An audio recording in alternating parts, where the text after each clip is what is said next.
কি করছিস? পোচ খাচ্ছি চপস্টিক আচ্ছা, দিয়ে। দেখো বন্ধুরা, আমার মেয়ে ডিম পোচ করেছে, সেটা খাবে এখন চপস্টিক দিয়ে। তো তোমরা কি কখনো চপস্টিক দিয়ে ডিমের পোচ খেয়েছো? যদি খেয়ে থাকো অবশ্যই কমেন্টে জানাবে। তো দেখা যাক ও কিভাবে আমাকে খাওয়ায়।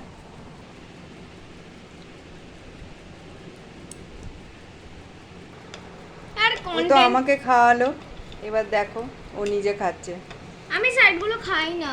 ঠিক আছে, রেখে দে, তুই এমনি খা না, অসুবিধা নেই।